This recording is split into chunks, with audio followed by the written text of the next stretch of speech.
Bonjour à tous et à toutes. Bienvenue en ce jeudi 6 mai 2021. Merci de prendre une pause dans votre journée ou de la débuter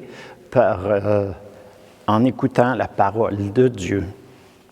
Alors aujourd'hui, Jésus nous parle du bon berger et des loups, des loups qui se font passer pour des bergers, puis qu'à la première occasion, ils se sauvent, ils laissent le troupeau seul. Évangile de Jésus-Christ selon Saint Jean. Gloire à toi, Seigneur.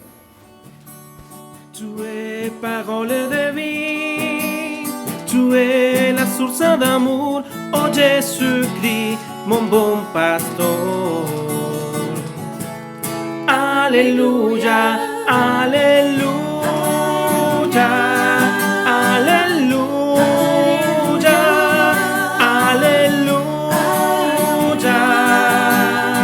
Gloire à toi, Seigneur. En ce temps-là, Jésus disait, « Moi, je suis le bon pasteur, le vrai berger, qui donne sa vie pour ses brebis. Le berger est mercenaire. Le berger mercenaire n'est pas le pasteur. Les brebis ne sont pas à lui. S'il voit venir le loup, il abandonne les brebis et s'enfuit. Le loup s'en empare et les disperse. Ce berger n'est qu'un mercenaire. Et les brebis ne comptent pas vraiment pour lui. Moi, je suis le bon pasteur. Je connais mes brebis et mes brebis me connaissent. Comme le Père me connaît et que je connais le Père, et je donne ma vie pour mes brebis. J'ai encore d'autres brebis qui ne sont pas de cet enclos. Celles-là aussi, il faut que je les conduise. Elles écouteront ma voix. Il y aura un seul troupeau et un seul pasteur. Acclamons la parole de Dieu. Louange à toi, Seigneur Jésus. Tu es parole de vie, tu es la source d'amour, oh Jésus-Christ, mon bon pasteur. Alléluia, alléluia, alléluia,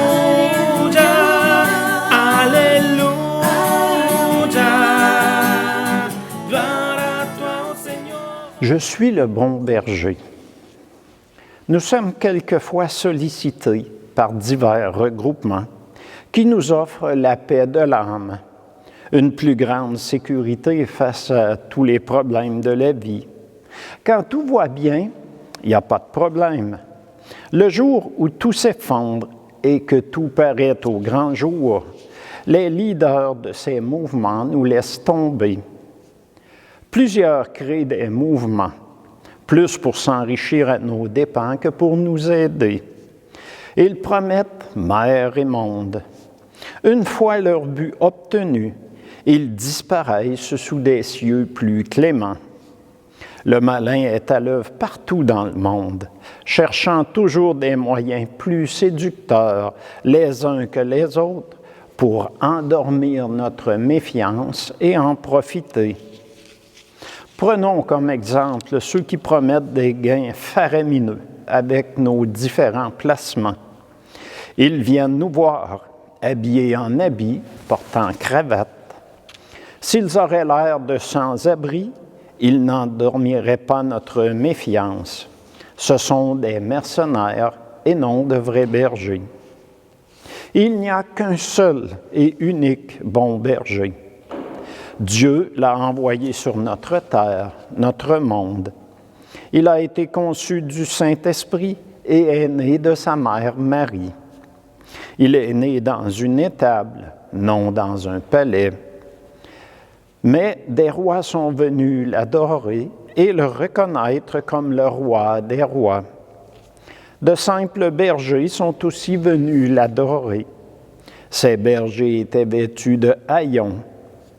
Les bergers représentent le peuple hébreu et les rois, les autres nations de la terre. Jésus a vécu une vie simple, avec un père et une mère, dans un village d'où rien de bon ne pouvait sortir, Nazareth. Il a grandi simplement, sans extravagance, ignoré de tous, sauf quand, à l'âge de 12 ans, il resta au temple pour s'occuper des affaires de son père, ce qui a rendu ses parents humains très malheureux et inquiets pour leur fils bien-aimé. Imaginez rester 3 jours sans nouvelles de nos enfants en les recherchant. Ça doit être terrible pour un cœur de père et de mère.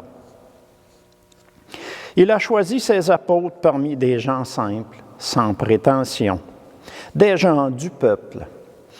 Il ne les a pas choisis pour leur qualité d'orateur, leur grande fortune, leur titre de roi ou de grand prêtre. Il les a rendus capables de la mission pour laquelle il les a formés au cours de sa vie publique. Il en a fait des témoins de son passage sur la terre. Dans les Actes des Apôtres, nous assistons au début de l'Église naissante, après le retour de Jésus, près de son Père, notre Père. Pierre guérit un infirme de naissance. Il est pris à mal pour cela. Parmi le peuple hébreu, surtout les dirigeants, c'est la stupeur. Ils ne croient pas à la résurrection de Jésus. Ils ne croyaient pas revoir de guérison en son nom, puisque celui qui guérissait, pour eux, est mort sur la croix. Jésus nous avait dit que si nous aurions une foi grosse comme la plus petite des semences, nous pourrions faire des miracles. C'est ce qui se passe avec Pierre. Pierre dit au peuple assemblé, « Tout repose sur la foi dans le nom de Jésus-Christ. » C'est ce nom lui-même qui vient d'affermir cet homme que vous regardez et connaissez. Ce n'est pas nous qui guérissons, c'est Jésus qui guérit. Oui, la foi qui vient par Jésus l'a rétabli dans son intégrité physique, en votre présence à tous. Comme Pierre et Jean parlaient encore au peuple, les prêtres survinrent, avec le commandant du temple et les Sadducéens. Ils étaient excédés de les voir enseigner le peuple et annoncer en la personne de Jésus la résurrection d'entre les morts. Jésus est mort sur une croix comme un bandit, lui sans péché. Personne ne lui a pris sa vie. Il l'a donnée de lui-même. Il a donné sa vie pour chacune d'entre nous. Jésus ne juge pas. Il pardonne, il est miséricorde. Il a donné sa vie pour la rémission de nos péchés, pour nous ouvrir le chemin de la vie éternelle. Il est le premier revenu de la mort, sa résurrection, le jour de Pâques. Il a la primeur en tout. Il nous attend après notre vie terrestre. Il va nous appeler chacune par notre nom et nous conduire à son Père, notre Père. C'est lui, le seul et unique bon berger, le vrai. Il nous connaissait avant même notre conception. Il va nous connaître jusqu'à la fin des temps. Il n'oubliera personne à jamais, c'est impossible pour lui. Il y a une chose qu'il ne peut faire, c'est cesser de nous aimer. Il est le plus sûr des amis. Prions. Seigneur Jésus, toi notre bon berger, rassure-nous dans nos épreuves. Montre-nous la voie que tu nous traces. Rends-nous plus sensibles au malheur de nos frères et sœurs. Affermis notre foi. Nous vivons dans l'espérance qu'à notre réveil, tu nous appelles par notre nom et qu'enfin nous découvrions ton visage. Amen.